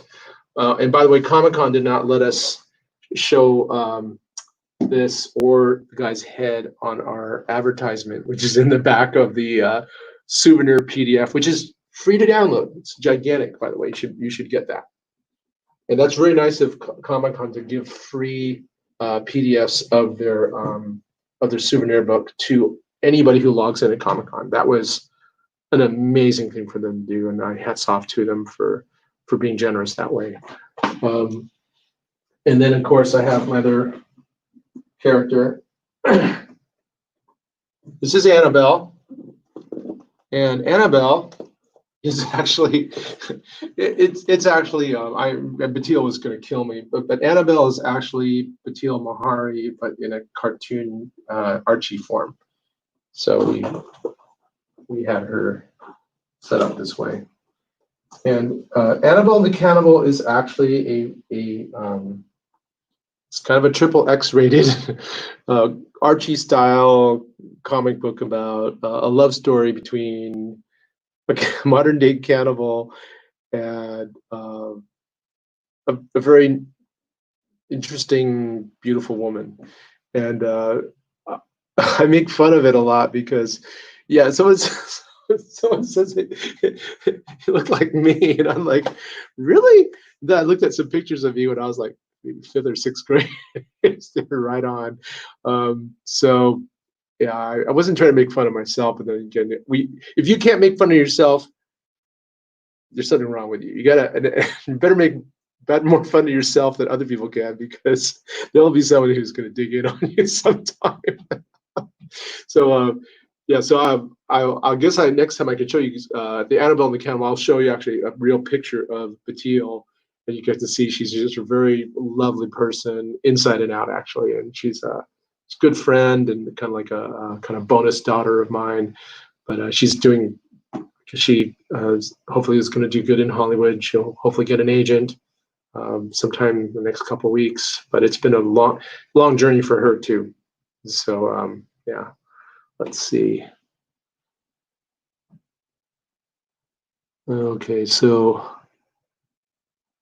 the best costume I saw at Comic-Con were somebody who turned himself into a giant robot. It was like the guy was like really tall, but he was on stilts and something, and he just made himself like 10 feet tall. It was amazing, some of the elaborate costumes that were there. And I think the costume that Batil had on was murder to put on and off. And there's some videos of her actually they're molding her legs and her arm and her face, and it's a lot of work to do some of these costumes and do them in a way that's like super duper high end.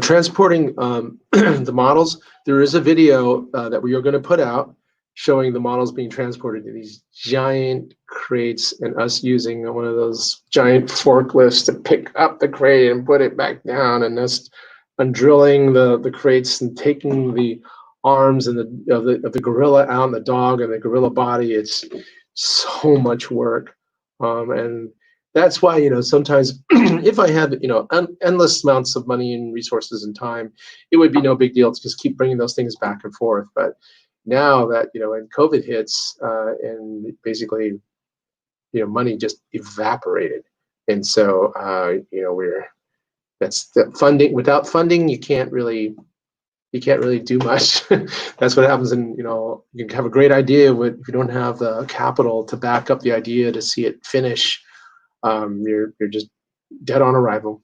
So yeah,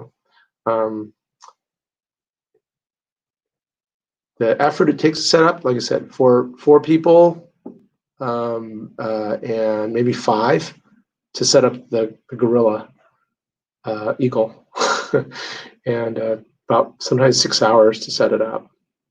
The other cat and the dog we just take them out of the crate and lift them up. Maybe 4 guys to lift up the dog. It's got a steel bar going through it, super heavy, and then the cat only weighs maybe about 100 pounds, so it's not so bad to lift up on a stand.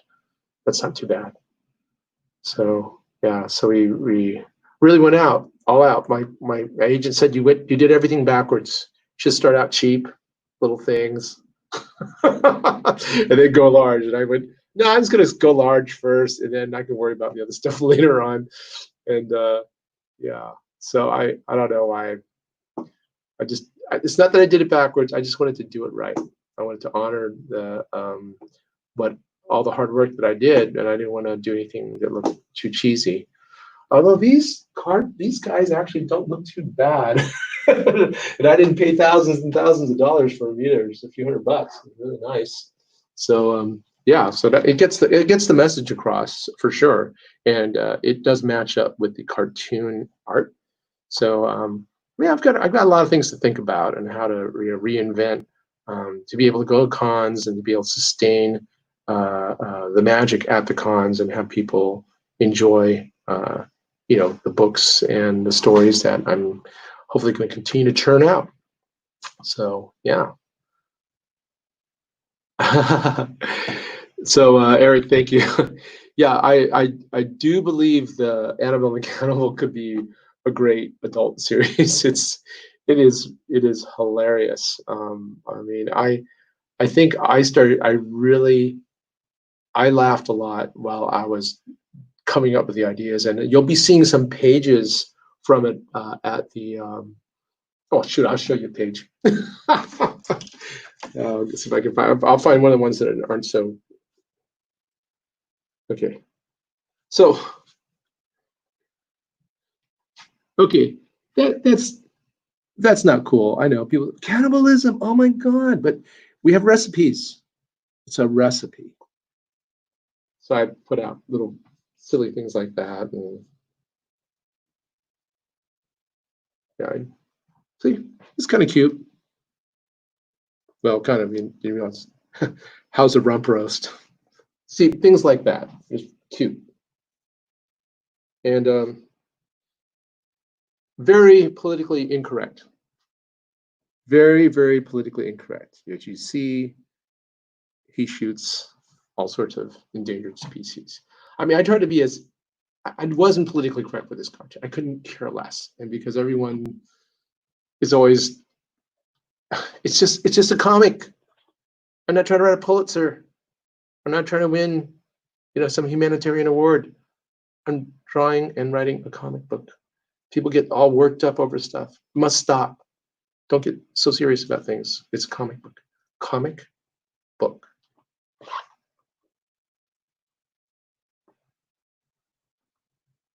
And cute.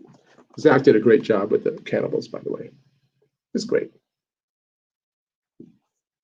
So I'm going to talk more about Annabelle and the Cannibal probably in one of the actual live streams because it deserves its own its own.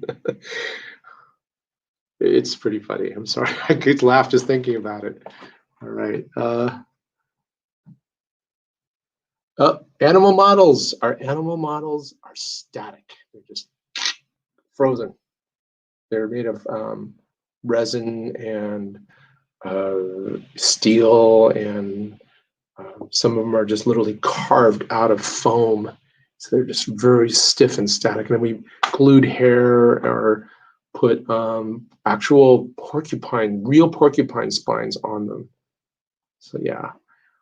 If you look at, I think one of my websites has an animatic of the animals moving, and it was just a real, one of my cousins did that. It was kind of very cute of the cat, of the dog doing it, rolling into a ball, and the cat tearing apart furniture.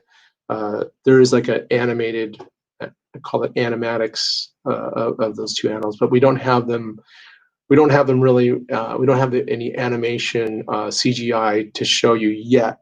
of those animals. But it would be kind of cool if we could do the digital scan of them and then have them be, you know, moving around on our website or something. But that's when COVID's over and I start to generate more income, I will start to look into that. Be fun. But great ideas. Thank you.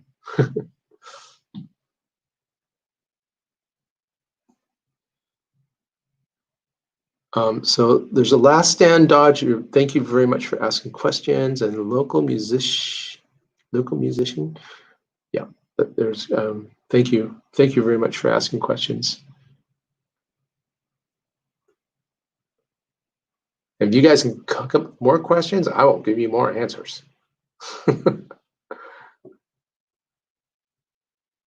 So if you guys want to get into Comic-Con, by the way, is, I mean, you have to like I guess you have to buy the tickets electronically, and the minute they go out, they're already sold out.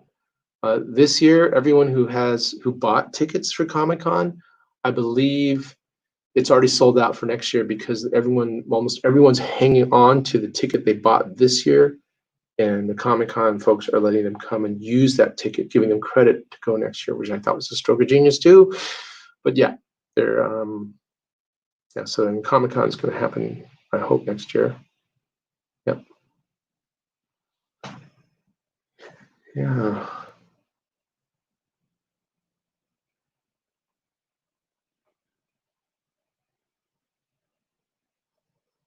So sorry about the talk about the whole finance aspect of this thing, but you know, I'm sure more people are more interested in how to come and create things like this because it is fun to create. I'll be honest with you, if I was broke, I'd still be drawing comic books and just coming up with creations and writing music. You don't need to have money to create things. You need to have an imagination, and you need to just have the space in your head just to kind of make things up. And I think I want to encourage everybody just come up with great ideas. You can collaborate with another artist because some artists are technicians. They're not like they don't really create. They need someone to help them create something. And so the people who are self-starters are able to initiate stuff on their own and come up with ideas in their head. That's sometimes a different skill set. And I could equate that to musicians. Sometimes you have musicians like Elvis Presley never wrote any of his own songs. He took other people's songs and he rearranged them. So, you know, you have some people with that kind of skill set. Then you have other people who can write music, but they're not really good at arranging things. But you have people who can come in like Elvis Presley does and rearrange the music to sound better. Some people are not great singers, but they can write songs and then have somebody else sing them. If you guys want to do comic books, come up with an idea, work with other people who are really good at doing comic books, and they'll turn your idea into something that's really, really cool. Right now, I can talk about the collaborations I'm doing with Ryan Siegel and Eat from Walker, and they're both in the legal professions, but they're really good writers and they have great imaginations. So guess what? I can art direct. Zach Atkinson referred me to Francisco Di Pastina in Italy, and we are doing a graphic novel together. And there's, so if you're a good writer, it's easy to switch your writing to graphic novels. But it's sometimes that one paragraph that you wrote will take 2 pages of comic book writing to do. That's the problem. Is you know, before you know it, you've written 10 pages and it took 30 pages of comics to do it right. So again, a good art editor, a person who has experience knowing how to come up with a great way to display your writing in a graphic story is important. And I've seen some terrible reproductions of people's stories, people's novels turned into graphic art, and it's like, oh, this isn't so good. So, you know, it's sometimes maybe the imagination is more powerful than you know, than someone else's way of doing something. Maybe in my mind I already had an idea of what the graphic novel should look like of that novel. So So animated series. I could see Genesis 2 being an animated series. I could see Annabelle and the Cannibal being an animated series because you don't want to have real people eating dead bodies. Like you already have that. You already have that with Walking Dead. So it's like, why do you want to do that? I think it'd be better if it was animated. And now, with the way COVID's going, it's almost easier to just to produce an animated feature, 2D animated feature than just to try to green screen actors and actresses to be closer together because of all the social distancing requirements and everything. So let's see. Anybody? Yeah. Oh, and by the way, Eric Reynolds, who's my webmaster, did send if you want to see the animatics on Genesis 2, you simply go to the Genesis2comics.com website and you'll be able to see it there. Genesis2comics.com. So you can either put Genesis comics.com or Genesis number 2 comics.com, and you'll see some of the animatics in there. Okay. So do I have any more stories to tell? Well, let's see. Zach and I were talking about doing another chapter 7 for the Genesis 2 series. And we're probably going to just focus on the animals and probably be more PG versus some of the violence stuff that you saw in some of the other parts of our chapter 5 and 6. A lot of body parts and bloodshed. And I have some stories planned for Annabelle and Cannibal, all having related to food. My girlfriend's very into healthy eating and good nutrition, and so some of the things are the people he eat. Is he going to eat people who are gluten free? But yeah, we'll come up with some pretty clever things regarding that Cannibal series, Annabelle and Cannibal series. I am looking forward to making it a comedy, a dark comedy. So yeah, and Last Stand Dodge. Where is that? Okay, so Defender, also a cool name, but I call him the Rescuer.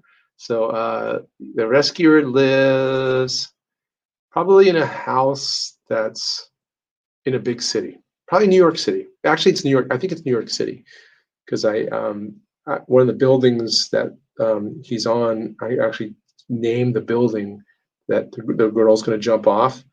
So yeah, he lives in New York City. Good question.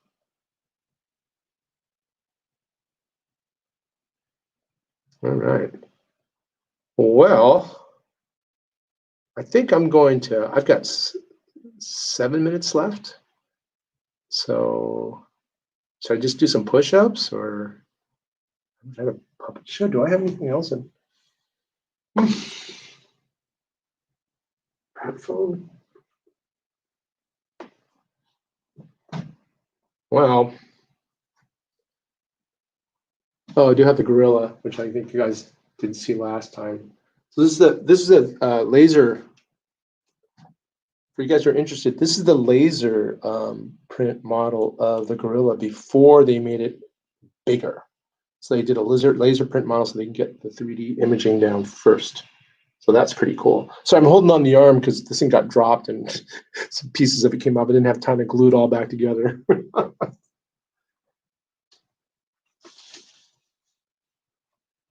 Oh, and by the way, this is kind of interesting. If you guys wonder what storyboards look like, and you can see Alan does the storyboards. If you look at some of my, it's almost stick figures, guys. So here's like the last page. Shouldn't show the last page. Here is the next to the last page of Genesis 2, that big hardback. And you can see where they're walking together. There's some hands, and here's Ardo, and here's Lisa and Danny. So these are like the original things I just sketched up, and I gave them to Christian, and I said, okay, this is what I want it to look like. These are the angles that I want to see. I really would like you to have them pose this way. And here's the shots. I don't want it to be too close. I don't want it to be too far. And so it's like you're literally writing storyboards for, even they use storyboarding for movies. It's the same thing.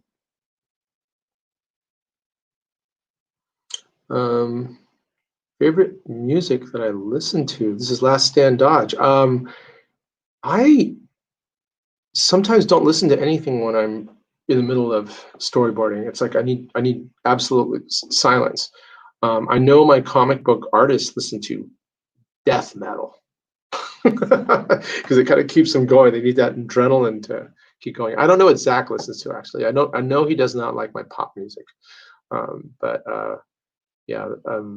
listen to all sorts of different genres.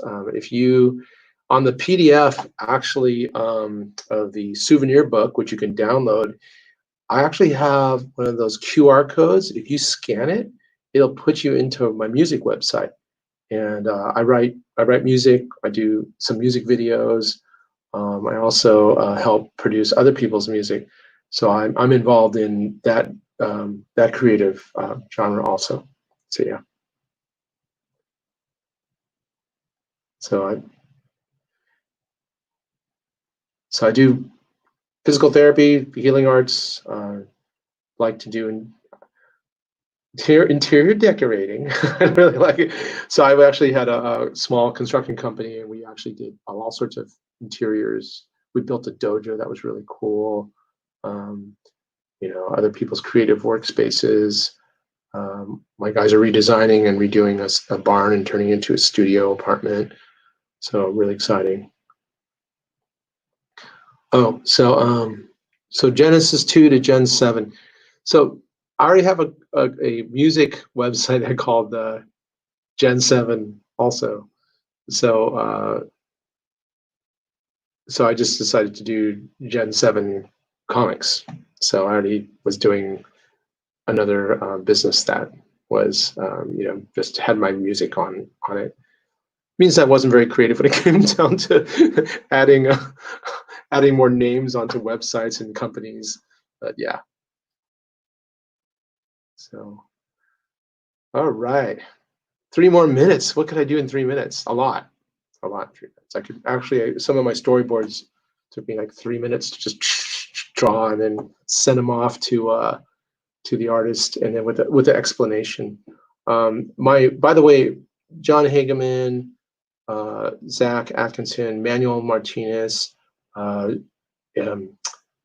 Mel Smith, Nate Van Dyke, they trained me, and Jeremiah Lambert, they are training me to be a better art editor, a better writer.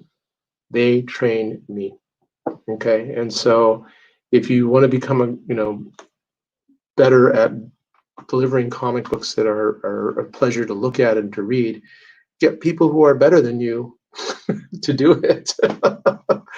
And you're still in the creative seat. You're still able to art edit, or you say, hey, can you bring this, can that person's too small, can you bring further into the picture so you get a bigger close-ups for dramatic, and yeah. So it's very important. I think it's important to find people who are basically better than you. Ed Catmull was also, I've known Ed Catmull. He's the president of Pixar, and I talked to him a bunch of times when I was working there as a physical therapist. And he said the trick is, for every successful organization or every successful thing that you do, you just hire people that are better than you. And guy's very humble man, and never really had an ego. And I think sometimes, if you're willing to concede that other people are out there who are much, much better than you, but at the same time you coordinate everything, everybody gets credit. And credit is credit where credit is due. I mean, I'm very, very, very happy about working with the team of people that I'm working with right now. Igor is Igor, a vegan. I didn't see him eating any people, but he certainly tears people apart. No, I don't think he's. Yeah, I don't have him eating meat. Yeah, we don't know yet, but I don't know. I don't think eagles are vegan, vegetarian. Last Stand Dodge virtual party someday. Absolutely, I'm down to party virtually. I'm down to party in real life, but it's this COVID thing really has me. It's like the worst thing you can do to an extrovert is to put something smaller than 0.1 micron that can kill people, and then put the fear mongering out there. Crazy. About a cannibal and versus the vengeance vixen series. Actually, I think the vengeance vixen actually likes the cannibal guy because he's also a killer, and he doesn't kill people to be mean. He kills them because he wants to eat human flesh. He's just just another walk in the park and to the meat market. So that's a nice idea.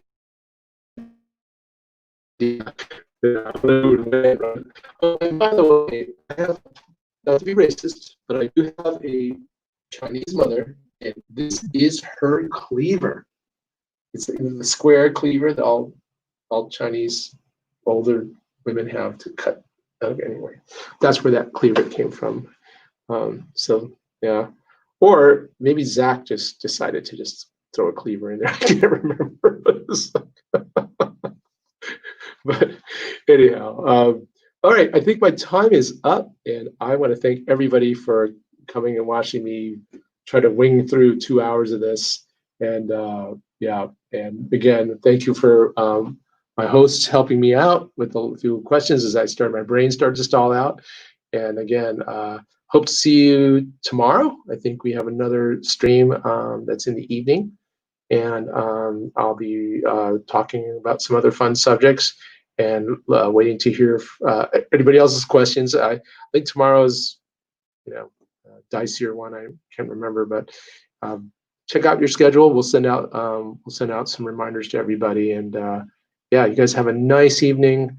And I'm going to attend to my mom right now. She fell and smashed her face yesterday on the steps of her house, and so I got to go make sure she's not bleeding still. All right. Talk to you guys later. Bye.